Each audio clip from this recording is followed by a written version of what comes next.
I never thought the moment my best friend kissed me would come out of nowhere and leave me feeling like my world had just spun sideways, but here we are. Seriously, if you had told me last week that Jake would lean in, close the distance between us and press his lips to mine and then immediately regret it, I probably would have laughed you off. But it happened, and honestly, I'm still trying to make sense of it. So for some context, Jake and I have been friends since college.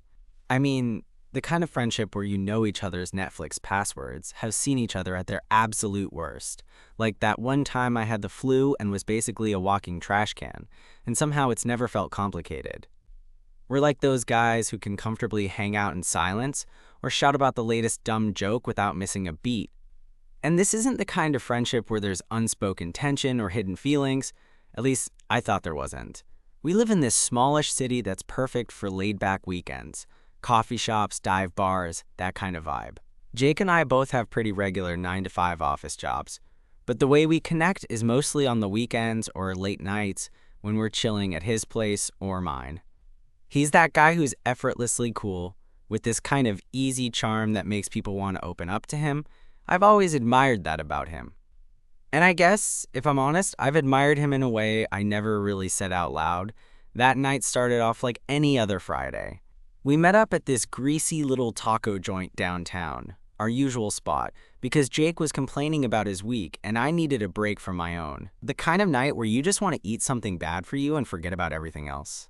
After that, we decided to hit his apartment to watch whatever terrible action movie was on Netflix. We were sitting on his beat-up couch, beers in hand, when suddenly it happened. Jake turned to me, eyes kind of searching, and then, out of nowhere, he just leaned in and kissed me. I kid you not, 1 second we were talking about how terrible the movie was, and the next, his lips were on mine. It wasn't some slow, romantic moment either. It was quick and awkward, like he had just decided to do it on a dare or something, and then immediately realized he shouldn't have, and then he pulled back, looking embarrassed and almost panicked. "Sorry?" he said, like he was afraid I'd hate him or something. That was weird. I don't know what came over me. I sat there, stunned, trying to figure out what the hell just happened. Because honestly, that kiss changed everything. But it also didn't. I mean, I liked him. Probably more than I should have admitted to myself. But hearing him apologize like that, it threw me off. It felt like he was trying to erase it, like it never happened. But my brain was screaming that it did. And now I was stuck wondering what this meant for us. For our friendship, for everything we'd built over the years. I wanted to say something, anything, but the words got caught in my throat. So I just sat there, looking at him, waiting for the other shoe to drop. And what came next? Well, that's the part one still can't wrap my head around. He looked at me like he was waiting for me to say something, anything, to tell him it was okay or that it wasn't weird, or maybe that I felt the same way. But I wasn't sure what I felt. I mean, I liked Jake. I'd liked him for a while, but I'd been telling myself it was just friendship, or maybe a little crush that would pass. I wasn't prepared for him to actually kiss me, and then apologize like he'd accidentally stepped on my foot or something. So I just nodded. Not because I agreed, but because I didn't know what else to do. "It's okay," I said, sounding way more casual than I felt. Honestly, it was the only thing that came to mind. He ran a hand through his hair, kind of nervously, and then looked down at his beer. For a moment, it was like time slowed down. The movie was still playing, but I wasn't watching it anymore. I was watching Jake, trying to read what he was thinking. And all I could see was this mix of regret and confusion on his face, like he was battling some internal war, and he didn't want me to know the outcome. Then he finally spoke, voice quieter than before. "I don't want this to mess things up between us." His eyes met mine, and I could tell he meant it. I value what we have too much, and that's when I realized this wasn't just a random mistake or a drunken impulse. This kiss meant something to him, even if he was trying to cover it up with that apology. We sat there for a few more minutes in silence before I decided to break it. "Jake, do you want to talk about why you kissed me?" He shrugged, looking uncomfortable, like he was trying to figure out how to explain something complicated in simple words. "I don't know. I guess I've thought about it before. About us.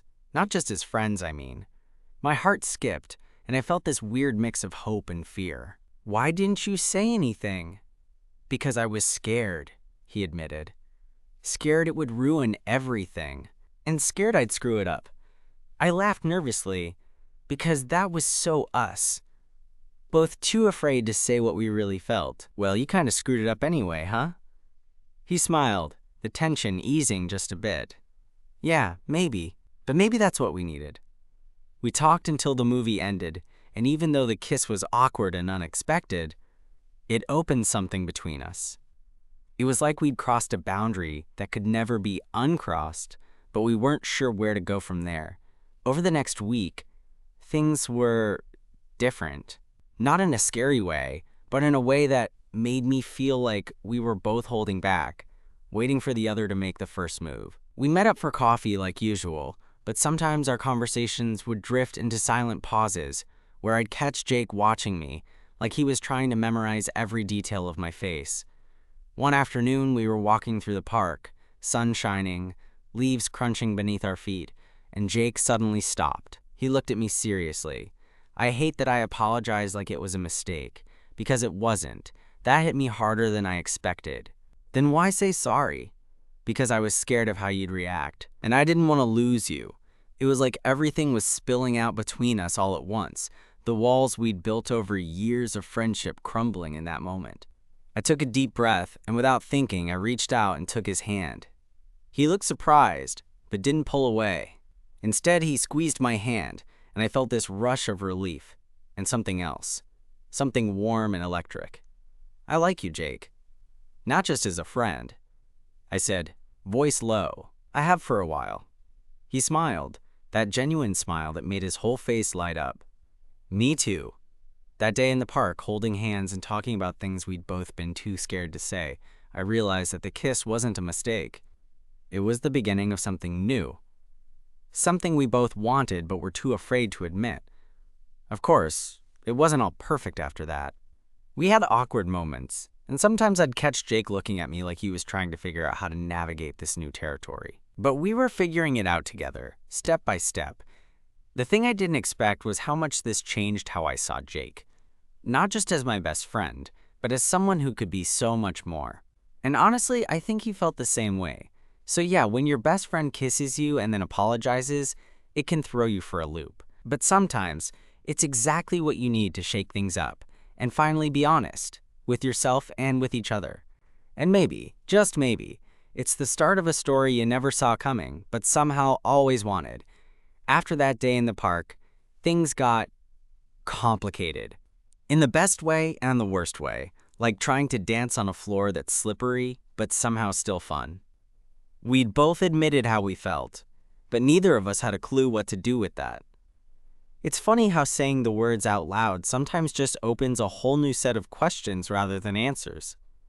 We started texting more, but suddenly the casual, joke-filled messages turned into something else. Longer, more thoughtful. Sometimes he'd send me a random GIF or a meme and then follow it up with, "Hey, how are you really doing?" That simple question somehow felt like the most intimate thing he could ask. I found myself doing the same, checking in on how he was feeling, what was on his mind. One night, about a week after the park confession, I was at his place. We were watching some documentary about space exploration. Jake was obsessed with that stuff, and I was sitting close enough to feel the warmth radiating from his side. It was one of those rare moments where neither of us felt the need to fill the silence. Then, out of nowhere, he turned towards me. "Do you want to try this? Us?" His voice was quiet, almost hesitant, like he was testing the waters. I swallowed hard, heart pounding. "Yeah, I do. I've wanted that for a long time." He smiled, relief flooding his expression. "Good, because I have too." We took it slow, figuring out how to be us without losing the friendship that was the foundation of everything. Our first real date was awkward and sweet. We went to that little Italian place downtown, the one with the neon sign that flickers like it's about to die. Jake ordered spaghetti, and I tried to pretend I wasn't totally mesmerized by the way he talked, the way his eyes caught the candlelight. After dinner, we walked back towards his place, neither of us rushing, just enjoying being together in a way that felt new but familiar at the same time. At the door, I hesitated. "Do you want to come in?" He nodded, and that night ended with us sitting on his balcony, sharing a bottle of cheap wine, and talking about everything and nothing. The kind of conversations where you feel like you're discovering someone all over again. But of course, nothing worth having ever moves in a straight line. A few days later, I caught myself overthinking everything. Was this just a phase? Was I fooling myself? What if our friendship couldn't survive this shift? I remember lying awake, staring at the ceiling, wondering if I was making a huge mistake. Jake must have sensed my doubt because the next time we met, he reached out and squeezed my hand. "Hey, whatever this is, we figure it out together, yeah?" I nodded, feeling the weight lift off my chest a bit. It was nice, knowing I wasn't alone in this messy, beautiful mess. Then came the hardest part, telling people. We decided to keep it quiet at first, just the two of us navigating this new relationship. But secrets have a way of leaking out, especially when you spend all your free time with the same person. One afternoon at work, I got a text from Jake. "Can you meet up? We need to talk." I wasn't sure what to expect, but when I showed up at the coffee shop, he was already there, looking serious. I told my sister. He said, eyes flickering with a mixture of nerves and something like hope. My stomach flipped. I hadn't even told my own family yet. "I wanted you to hear it from me first," he added quickly. "She's really cool about it, said she's happy for us." Relief washed over me, but also this weird vulnerability. Suddenly, this wasn't just between Jake and me anymore. It was real, out in the open. "Thanks for telling me," I said softly. "I'm glad she's supportive." Jake reached across the table, brushing his thumb over the back of my hand. "We're in this together," and we really were. Every day felt like a new chapter, sometimes exciting, sometimes terrifying. I learned more about Jake than I thought possible, like how he's afraid of disappointing people, or that he secretly loves cheesy romantic comedies, even though he'd never admit it. He learned things about me too, like how I'm terrible at confrontation, and how I sometimes hide behind jokes when I'm uncomfortable. One evening, a couple weeks after we'd gone public with our relationship to a few close friends, we were lying on his couch, the city lights twinkling outside the window. "I'm glad you kissed me that night," I said quietly. Jake smiled, brushing a strand of hair from my face. "Me too, even if I apologized 100 times after." I laughed. "Well, I'm glad you didn't mean it." He pressed a gentle kiss to my forehead. Neither did I. In that moment, everything felt right. The fear, the awkwardness, the uncertainty, all of it faded away. Because sometimes the best things come from the most unexpected moments, even a kiss followed by an apology.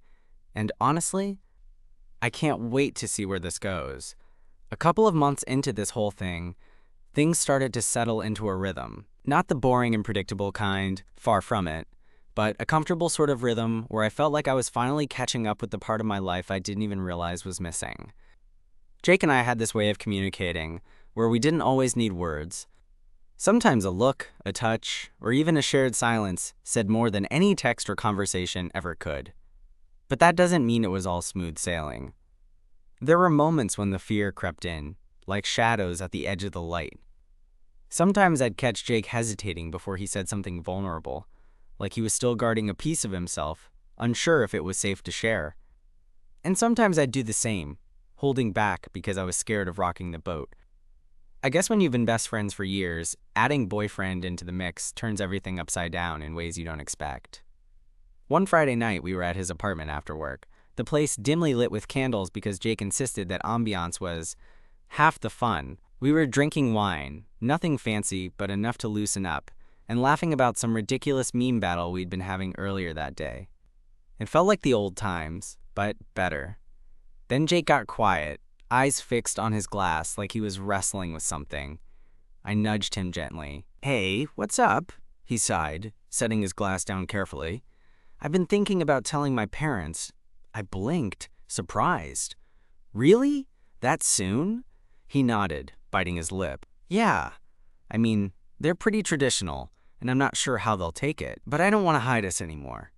My chest tightened a little, mostly from pride, but definitely tinged with nervousness. Telling parents was a big step, one that could either bring us closer or tear things apart. "That's huge, Jake. I'm proud of you." I reached out, squeezing his hand. "If you want, I can be there.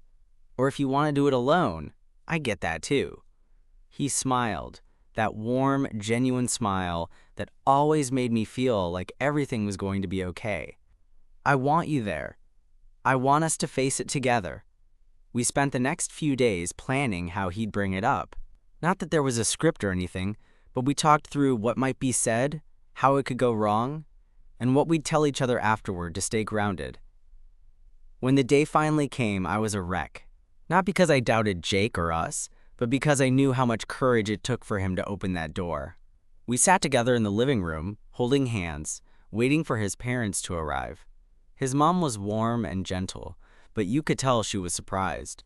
His dad was quieter, more reserved, and there was a tension in the air that made my skin crawl. For a moment, I worried this was going to blow up and ruin everything. But then, something unexpected happened. Jake's dad cleared his throat and said, "Son, we love you. We just want you to be happy." It wasn't a grand moment or a scene from a movie. It was quiet, real, and honest, and in that moment, I realized how much Jake had been carrying alone. After his parents left, Jake turned to me, eyes shining. "Thank you for being here. I don't think I could have done it without you." I shrugged, feeling more emotional than I expected. "You didn't have to do it alone. We're a team." That night felt like a turning point. We weren't just two people trying to figure out a new relationship. We were building a life together, brick by brick. But life, as always, throws curveballs. A few weeks later, Jake got a job offer in another city. Not just any job, his dream job.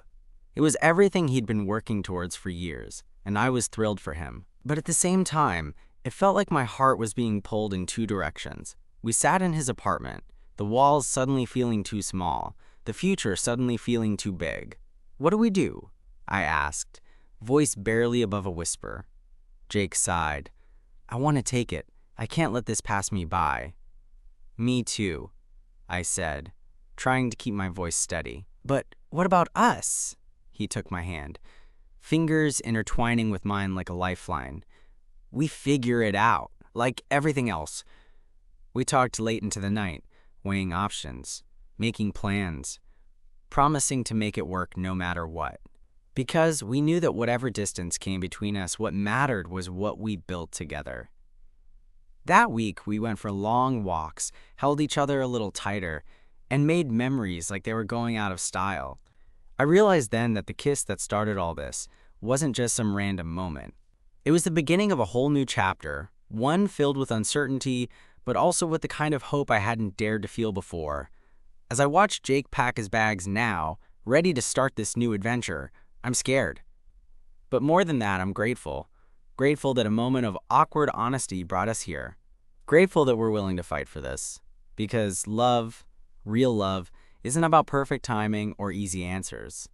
It's about showing up even when it's hard. Even when you have no idea what's next. And somehow, with Jake, I'm ready to face whatever comes. The day Jake was supposed to leave felt like some slow-motion movie scene. His bags were packed in the corner of the apartment, half-zipped and waiting. The air was thick with the kind of silence that's heavy, not peaceful. We'd been trying to keep things casual all morning, joking around like everything was normal. But underneath, I could feel the weight of what was about to happen pressing down on us both. He was pacing near the window, staring out at the street like he was trying to memorize every detail. I finally just blurted out, "Are you nervous?" He turned to me, a half smile tugging at his lips. "Terrified," he admitted. "Leaving everything I know, starting over in a new city. I don't even know if I'm ready."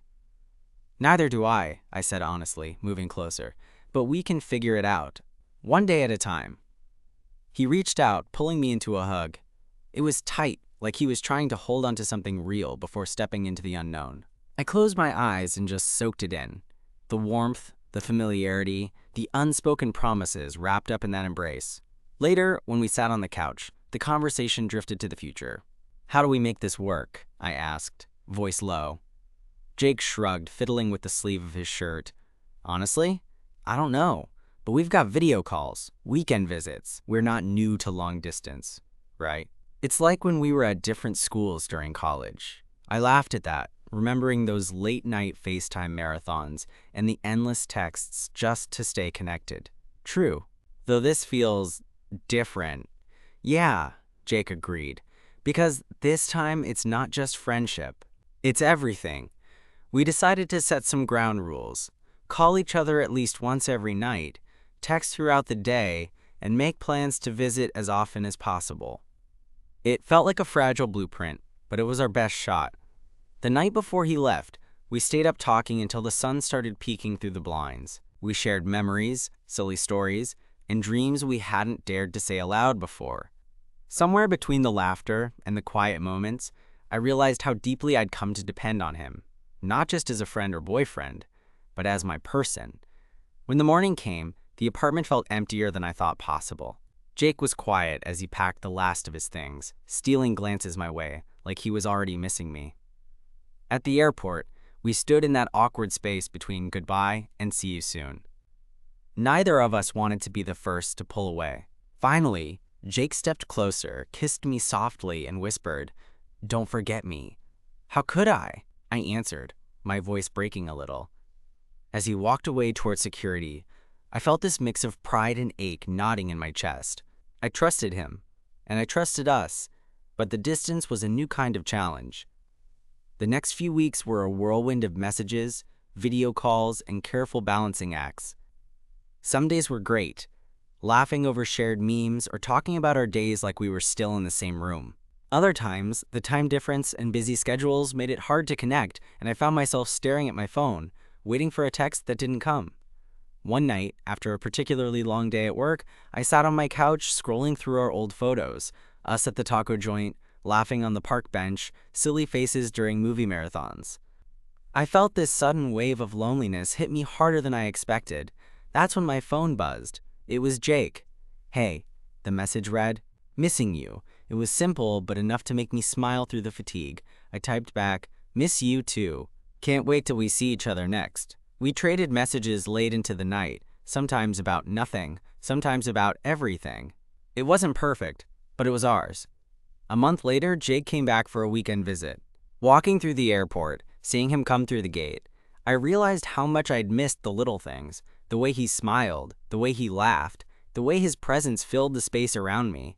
That weekend was a whirlwind of catching up, stolen moments, and promises whispered over late-night coffee. We both knew the goodbye was coming again, but for those few days, it felt like no time had passed. Back at his place on Sunday night, we stood by the window watching the city lights. Jake turned to me, eyes serious. "This distance is hard, but I think it's making me realize how much I want this, to be with you." I smiled, squeezing his hand. "Me too. It's scary, but worth it." He leaned in, kissing me with a kind of urgency that made my heart race. "We'll make it work, no matter what." And for the first time since he left, I believed it. Because love isn't always easy or neat. Sometimes it's messy, complicated, and stretched across miles. But when it's real, it's worth every second. As he left again that night, I knew this wasn't just a chapter. It was our whole story unfolding, one imperfect, beautiful moment at a time. The days after Jake left were the kind where time stretched out in this weird, distorted way. Work felt slower, the apartment quieter, and every little thing reminded me of him. Like the mug he always used for his morning coffee still sitting in the sink, or the way his jacket hung on the back of the chair, like a ghost of routine that hadn't quite moved on. I tried to keep busy, hit the gym more, catch up with friends, dive into work, but nothing really filled the space he'd left behind. The texts and calls helped, of course, sometimes a lot. Other times, they felt like a lifeline I was holding on to for dear life, hoping it wouldn't snap. One Thursday evening, about 2 weeks after his visit, I was sitting on my couch, scrolling through my phone when a message popped up. It was Jake. "Can we video call in 10? Need to tell you something." My stomach flipped. What could it be? Was everything okay? "Sure," I replied. 10 minutes later, the familiar screen lit up with his face, tired but smiling. He took a deep breath. "So, something came up at work today. They want me to come out here permanently. Like, full-time move, no end date." I blinked, trying to process it. This wasn't what we expected. Wow was all I could manage. I know, I haven't decided yet. It's a great opportunity, but it means a bigger leap for us. Maybe harder than we thought. I ran a hand through my hair, feeling the weight of it settle over me. Yeah, that's a lot. Jake nodded, his eyes searching mine like he needed to see if I was still in. I am. I want us to work. I want to be with you. The vulnerability in his voice made my heart ache. Me too. We've come this far. We can figure it out. We spent the next hour talking through possibilities. Me moving, him staying, trying long distance for longer. Even the terrifying idea of ending things if it got too much. But deep down, neither of us wanted that. After the call, I sat back, staring at the ceiling. This relationship was real, messy, and complicated. But it was ours. Over the next few weeks, things felt tense under the surface. Our usual lighthearted banter would sometimes get interrupted by moments where one of us would pull away, caught in our own thoughts. I noticed Jake texting less during the day, probably overwhelmed with the new job demands, and sometimes I caught myself wondering if I was just holding on to something that was slipping away. One weekend, I decided to surprise him by showing up unannounced. I knew it was a little impulsive, but I needed to see him, to feel that connection in person. When I knocked on his door, he opened it, eyes wide with surprise that quickly melted into a smile. "You're crazy," he said, pulling me inside. I grinned. "Maybe, but I missed you." We spent the whole weekend wrapped up in each other. It was like time rewound to when we first started dating, a mix of nervous excitement and comfort. We cooked dinner together, walked the city streets hand in hand, and fell asleep with our arms wrapped around each other. That weekend reminded me what was worth fighting for.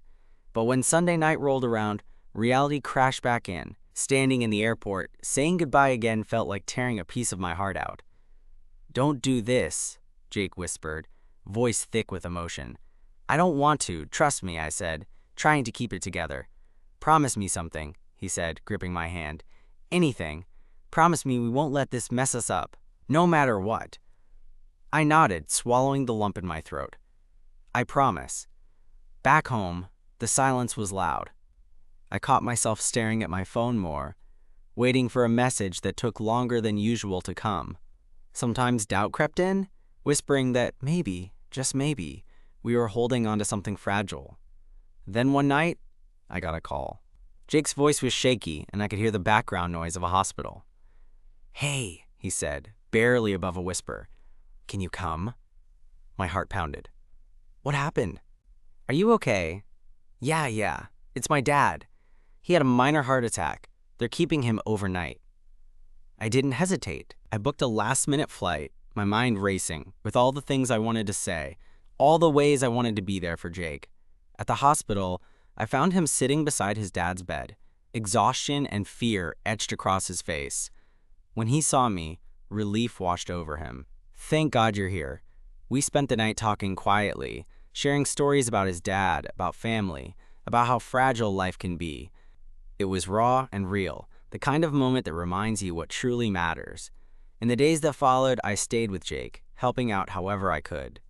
Watching him navigate the stress of family and work, while still trying to keep our relationship alive, made me realize how strong he really was, and how much I wanted to be by his side.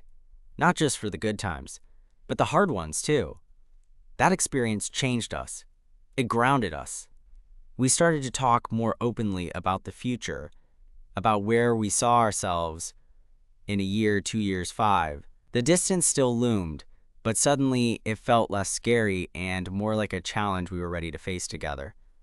One evening, after a long day of hospital runs and paperwork, Jake pulled me close and said, "I don't care where I am, as long as I'm with you."